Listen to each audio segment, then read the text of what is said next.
Welcome to my channel. This is Roshan sir maths second language Hindi స్టూడెంట్స్ల కొరకు ఒక్కసారి ఈ ప్రశ్నలు చూసుకొని వెళ్ళండి. పరీక్ష రాసే ముందు నేను దీనిని అప్లోడ్ చేయడం జరుగుతుంది కాబట్టి ప్రియ విద్యార్థులారా ఒక్కసారి చూసుకొని వెళ్ళండి. ఇక్కడ చూడండి, నిమ్నలిఖిत गद्यांश पढ़कर दिए गए प्रश्न के उत्तर एक या दो वाक्य में लेदी బాగా చదువుకోండి. చదువుకున్న తర్వాత ఇక్కడ చూడండి, हमारा भारत कब स्वतंत्र हुआ? अंबेडकर ने किन के हित के लिए अनेक विधियों की रचना की? अंबेडकर का निधन कब हुआ? उन्होंने कैसे संविधान का निर्माण किया? यह गद्यांश किस पाठ से लिया गया है? ఇక్కడ మీకు మొత్తం ప్రశ్నలు ఇందులో నుంచి సెర్చ్ చేసుకొని రాసుకోవాలి. ఇక్కడ చూడండి, నిమ్నలిఖిత పదాంశ పడకర్ దిए गए, ఇది కూడా బాగా చదువుకోండి. ఒక్కసారి మీరు చదువుకున్నట్లయితే ఇక్కడ కొన్ని ప్రశ్నలు ఇవ్వబడ్డాయి దీనికి సంబంధించినవి చూడండి.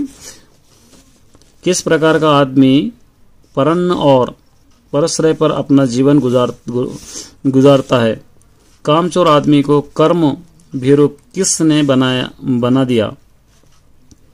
आलस्य मनुष्य को कैसे बना देता है? कामचोर मनुष्य के जीवन को किसने खोखला कर दिया है? समाज में किस प्रतिष्ठा नहीं होना चाहिए, किसी कैसी प्रतिष्ठा नहीं होना चाहिए? ఇక్కడ చూడండి, పద్యాన్ని మీరు బాగా చదువుకొని ये पंक्तियां किस कविता से ली गई है, अर्थ कैसे संचित करता है, अर्थ पापा के बल, ఇది చదువుకొని రాసుకున్న అందులో నుంచి ये प्रश्नలకు వచ్చినట్లయితే माँ मुझे आनो दो कविता के कवित्री के बारे में आप क्या जानते हैं? भक्ति और मानवीय मूल्यों के विकास में भक्ति साहित्य किस प्रकार सहायक हो सकता है? श्री प्रकाश के बारे में आप क्या जानते हैं? बालक प्राय अलग अलग स्वभाव के होते हैं, कहानी के आधार पर बताइए कि हमीद का स्वभाव कैसा था? लॉन्ग आंसर చూడండి, मीरा की भक्ति भावना पर अपने विचार लिखिए. माँ मुझे आने दो कविता की कवित्री क्या कहना चाहती है, विवरण दीजिए.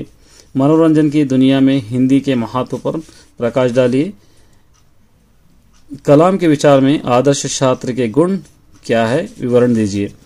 आजकल के वैज्ञानिक आविष्कारों में कंप्यूटर का विशेष महत्व है, इस विषय पर एक निबंध लिखिए.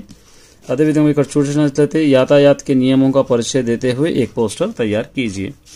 ఇక పార్ట్ బి కి వచ్చినట్లయితే ఇది పార్ట్ బి చూడండి, రేఖాకి शब्द का सही पर्याय पहचानिए. ఇక్కడ చూడండి, రేఖాకి शब्द का विलोम शब्द अपोजिट वर्ड्स, రేఖాకి शब्द में उपसर्ग पहचानिए. शुद्ध वर्तनी वाला शब्द पहचानिए. पुनरुक्त शब्द पहचानिए. विलोम शब्द पहचानिए. बेमोल शब्द पहचानिए. చూడండి, ఇవి మొత్తం ఒకసారి చదువుకొని వెళ్ళండి.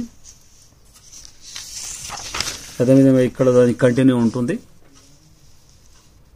బాగా చదువుకున్నట్టు వెళ్ళినట్లయితే మీకు మంచిగా పరీక్ష రాసే ఆస్కారం ఉంటుంది. చాలా చాలా ధన్యవాదాలు మై డియర్ స్టూడెంట్స్.